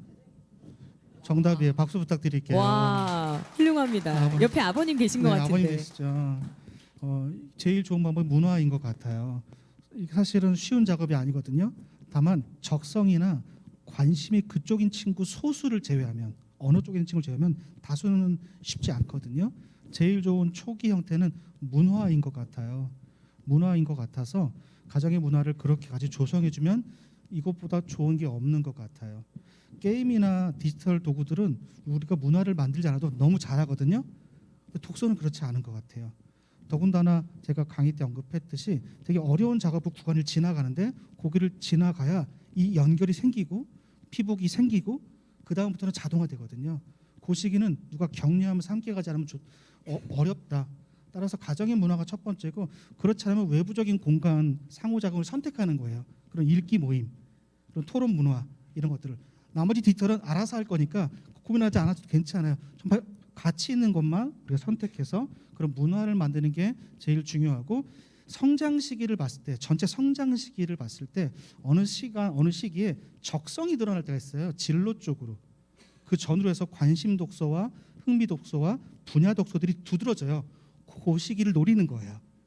관심 있는 부분에 그 분야 그 장르의 책들을 계속 도와주는 거죠. 이렇게 되면 조금씩 습관이 형성되기 시작하고 점차 확장되기 시작합니다. 여기까지가 저의 어떤 방법 없는 제안입니다. 네, 뭐 부모님이라든지 또 가족 구성원들의 어떤 도움도 좀 필요할 것 같아요. 자, 두 번째 질문을 좀 제가 해볼게요. 야, 이건 좀 어려운 질문인데요. 제가 한번 미래의 인재들을 위한 조언을 한다면 이렇게 굉장히 어려운 질문. 지금 두 분의 전문가님이 몸을 움찔하셨거든요. 자, 미래 인재들을 위한 조언을 한다면이라고. 근데 초등학생 글씨 같긴 한데요. 한번 좀 부탁드리겠습니다. 이게 암묵적으로 번갈아 해야 되는 것 같은데 네. 그 얼마나 먼 미래냐가 되게 다를 것 같아요. 근데 뭐 너무 먼 미래를 얘기하면 너무 도움이 안 되니까 아마 여러분 이 중에서 이제 조금 더 있으면 여러분이 대학 입시를 할 건데 저는 이제 대학 면접위원으로 들어가겠죠. 근데 제 대학에서의 면접 경험을 생각해 보면 한 100명쯤 들어오면 한두 명 빼고는 재미가 없어요. 모든 답변이 너무너무 재미가 없어요. 그게 선생님들이 갖는 고충이에요. 왜 무언가 충격적인, 꼭 충격이 나쁜 뜻이 아니라 뭔가 이렇게 살아있다는 느낌을 주는 학생을 보기가 너무너무 어려워요. 그게 우리가 교육을 잘못하고 있구나라고 반성을 하게 되는 이유죠. 그래서 저는 조언을 주고 싶다면 꼭 비틀어서 생각하라 이런 뜻은 아니고요. 뭐 메타인지라는 어려운 말이 있긴 한데 그런 걸 떠나서 정말 대화를 많이 하셨으면 좋겠어요, 학생들이. 그러니까 저는 책도 좋은데 책을 많이 읽는 학생 중에 또 대화가 안 되는 학생이 있어요. 그거는 받아들이기만 하는 거예요. 계속 즐기는 거죠. 책 읽는 것 자체가 되게 카타르시스를 주는 거예요, 그 학생한테. 근데 들어간 건 되게 많은데 분명히 독서를 많이 했대요. 전 인문대학에 있으니까. 근데 얘기를 해보면 살아있지가 않은 거예요. 그래서 제가 원하는 사람은 5분을 얘기해. 여러분 엘리베이터 피치 하실 거예요. 5분 만에 사로잡아야 돼요. 누군가를 만났을 때 여러분 샤이하고 뭐 그럴 수 있는데 딱 나한테 5분의 기회가 주어졌을 때 이 사람하고 얘기해서 내가 가진 최고의 생각으로 내 매력을 다 보여줄 수 있어야 돼요. 그 5분을 사로잡지 못하면 여러분이 중요한 기회를 한번 놓칠 거예요. 그게 대학이 됐든 스타트업 펀딩을 찾든 아니면 회사 면접이 됐든 아니면 배우자를 꼬실 때든 뭐가 됐든 여러분이 5분 동안 사람에게 매력을 줄 수 없다면 미래 세대 저분이 너무너무 힘들 것 같아요. 그래서 저는 다른 모든 것보다도 내가 5분간이라도 정말 최고의 이야기를 선사해 주. 그래서 우리가 다시 어떤 의미에서는 고대로 돌아가는 거예요. 이야기꾼들의 세상. 그래서 내가 내 삶의 모든 요소들을 정말 잘 매력적으로 말하는 그런 훈련들을 좀 했으면 좋겠다가 대학 면접 관련해서 실제적으로 조언을 드리면 한번 연습해 보세요. 그걸 고3 때만 하지 마시고 초등학교 때부터 항상 여행 갔다 온 얘기도 재미있게, 책 읽은 얘기도 재미있게. 그게 제가 드리고 싶은 말씀입니다. 네, 진짜 인상적인 답변이셨던 것 같아요. 5분 동안 무언가 내가 갖고 있는 매력을 또 나의 생각을 잘 표현하는 훈련. 아나운서 면접 볼 때도 사실 하거든요. 스피치 합니다. 1분 스피치, 3분 스피치. 그게 이제 어떤 합격의 당락이라고도 할 수가 있는데 우리 학생들이 미리 그런 훈련을 좀 해본다면 굉장히 도움이 많이 될 것 같습니다. 자, 이제는 여기 현장에서도 또 참여해주신 분들 중에 강연 들으면서 또 궁금한 점 있으실 것 같아서 손 들고 한번 직접 우리 전문가님들께 질문할 수 있는 시간을 좀 드릴게요. 학부모님들도 괜찮고요, 우리 학생들도 좋습니다. 자, 손을 들어주시면 저희가 마이크를 드리도록 할게요. 현장에서 쑥스러워하지 마시고. 네. 있는데 지금 손을 못 들고 있는 것 같아요, 우리 학생들. 네. 혹시 다시 한번. 네. 우리 가정의 분위기가 책을 읽게 만드셨던 우리 학부모님이십니다. 네. 강의 너무 감사하게 잘 들었습니다. 제가 궁금한 거는요, 아까 그 교수님도 그렇고 전문가 부신도 그렇고 이제 아까 처음에 디지털 시대는 결국 인간이다라고 말씀을 해주셨는데 교수님 말씀은 좀 어떻게 보면은 다시 인간이라는 것 자체가 디지털이 다시 인간의 어떤 그 특성을 따라가야 된다, 회귀해야 된다라는 느낌으로 저한테 좀 받아들여지고요. 우리 김승 그 독서 전문가님 하신 말씀은 그 자체가 디지털이 인간에 맞춰줘야 된다라는 뜻으로 저는 받아들여집니다. 그래서 두 분 생각 중에 약간 제가 혼란이 오는데 어떤 방법이 가장 좋을까요? 물론 뭐 가장 밸런스를 맞추는 게 제일 좋을 수도 있겠지만 제 생각에는 뭔가 좀 생각이 있으실 것 같은데 거기에 대해서 좀 여쭙고 싶습니다. 네, 아마 제가 혼란을 자초한 면이 있는 것 같아서 김승 작가님은 근미래에 대해서 말씀하신 것 같아요. 그러니까 처음 모두에서도 그러니까 뭐 나중에나 여러분 세대에서는 책의 종말을 보지 못할 테니까 지금 이 근래의 상황에 맞춰서 얘기를 하신 것 같고, 제가 서울대 있던 시간보다는 카이스트에서 교수를 일하는 시간이 더 기니까 그 말씀을 드리면 카이스트에서는 실제로 걱정을 많이 해요. 뭐 먼 미래에 대해서. 그래서 마치 우리가 지금 기계 인간을 만들고 있고 초인공지능이 나와서, 그래서 제가 창조자로서의 역할을 고민하는 거예요. 우리가 어떤 식으로 사람을 버추얼 휴먼이나 인공지능을 설계하느냐에 따라서 이게 만약에 반란을 일으키면 어떻게 되냐, 이 얘기를 진짜 하세요, 교수님들이. 우리가 설계한 이 인공지능이 우리에게 역행을 했을 때 우리가 그걸 통제할 만한가, 우리의 설계가 최선인가. 그래서 제가 이제 먼 미래일수록 인공지능이나 무언가 우리의 미래에 대한 고민이 인간을 위한 고민이 돼야 돼요. 어느 누구도 소외되지 않게. 예를 들어서 버추얼 세계에서 장애를 가진 사람들은 어떻게 참여를 해야 하는가, 그렇죠? 그리고 버추얼 세계에서 소외된 이웃들에 대한 배려를 어떻게 할 수 있을까. 이런 따뜻한 기술을 가진 걸 고민하지 않으면 이 속도가 이미 넘어섰어요. 저희가 볼 때는, 인문학자들이 볼 때는 기술 개발의 속도가 이미 고삐가 풀려 있어가지고 철학이나 사상으로 이거를 커버하는 속도가 너무 느려서 우리가 이 대원칙에 있어서 흔들려 버리면 아마 엄청난 역효과를 보지 않을까라는 저는 걱정이 좀 앞서고 있습니다. 왜냐하면 전 공대에 많이 있다 보니까 카이스트에서 어마어마한 기술을 보게 돼요. 이런 게 가능하다고 너무 충격을 많이 받는. 그럴 때마다 조바심이 좀 나는 면이 있어서 저는 오늘 그 말씀을 방향성에 대해서 드렸고, 아마 김승 작가님께서는 감사합니다. 근미래를 얘기하는 김승 작가입니다. 그 사실 같은 맥락인데요.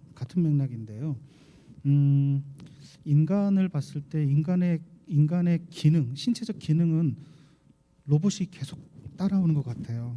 로봇의 어원이 로보타인데 뜻이 노동이잖아요.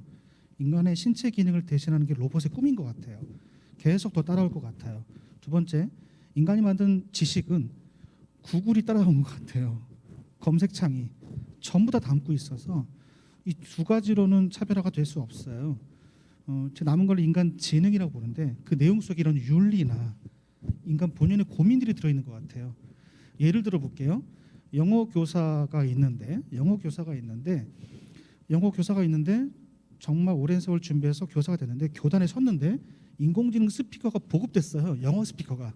인공지능 영어 스피커가 무려 한 학생에게 한 명씩 간다고 가정해 볼까요? 지금 과도기지만 곧 들어올 것 같아요.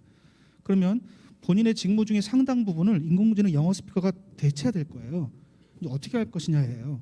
이때 조금 이 흐름을 아는 영어 선생님은 첫 번째, 인간 고유 영역에 집중해서 개별 상담을 강화하던가 맞춤형으로 도와주던가, 두 번째, 인간 고차 영역을 좀 승화시켜서 뮤지컬이나 드라마를 만들어서 함께 참여하면서 영어를 디자인을 하는 거죠. 교육 자체를. 그렇게 되면 그 기술 지능을 활용하면서도 인간 고유의 지능으로 고유 영역으로 한 명 한 명을 멘토링하고 고차 영역으로 수업 전체를 디자인해서 참여하는 영어 수업을 기술을 활용해서 만들겠죠. 이런 일들이 앞으로 벌어질 텐데 모두에게 똑같이 갈 것 같지는 않아요. 아는 사람이 그걸 선택해서 그렇게 준비될 거고, 그렇지 않은 사람은 기술지능 책 앞부분에 기술의 노예처럼 계속 따라갈 수밖에 없는 상황이 될 것 같아서 먼 미래지만 지금부터 준비하지 않으면 그렇죠. 착곡자 쌓이지 않으면 어렵다. 그래서 준비하는 작업에서 얘기하고 함께 참여하고 이런 친구들이 지금 이 장소에 발길을 이렇게 드리는 거죠. 이게 저의 생각입니다. 네, 감사합니다. 저희가 시간 관계상 믿금소 토크 콘서트 질의응답 시간을 이것으로 좀 마무리를 하도록 하겠습니다. 아쉽죠. 네, 짧은 시간이었지만 우리 디지털 시대의 미래 사회에 대한 우리 여러분들의 궁금증들이 좀 많이 해결되셨으리라고 생각을 좀 해봅니다. 자, 이렇게 특강 및 토크 콘서트 질의응답을 좀 쉴 새 없이 진행을 하다 보니까 어느덧 제4회 미꿈소 축제 토크 콘서트에 예정된 시간이 좀 다 되어 가고 있습니다. 오늘 우리 현장의 열기가 굉장히 뜨거웠죠. 네, 학생들의 참여도 또 우리 학부모님들의 참여도 너무 좋았는데요. 오늘 토크 콘서트는 유튜브에서도 실시간으로 또 진행이 됐습니다. 온라인으로 참여해주신 분들께도 정말 감사의 말씀을 드립니다. 자, 제4회 미꿈소 축제는 9월 2일부터 21일까지 20일 동안 온 오프라인으로 진행되고 있습니다. 다양하고 또 재미있는 참여 프로그램들이 함께 있으니까요. 함께 좀 만들어가 주시길 바라겠습니다. 여러분도 많은 참여 부탁드리겠습니다. 네. 자, 미꿈소 축제의 자세한 내용은 축제 홈페이지에서 또 자세히 확인이 가능합니다. 또 오늘 오후 2시부터 청소년이 만드는 세상 학생 작품 발표회가 이제 4층 강당에서 진행이 될 예정입니다. 우리 학생들의 프로젝트 발표가 진행될 예정이니까요. 많은 기대해 주시고 또 참여도 해 주시길 바라겠습니다. 자, 그럼 이것으로 제4회 우리 미꿈소 축제 미꿈소 토크 콘서트를 모두 마치도록 하겠습니다. 조심히 돌아가시고요. 내년 미꿈소 축제에서 또 만나 뵙도록 하겠습니다. 우리 작가님들도 같이 인사드리겠습니다. 고맙습니다. 감사합니다.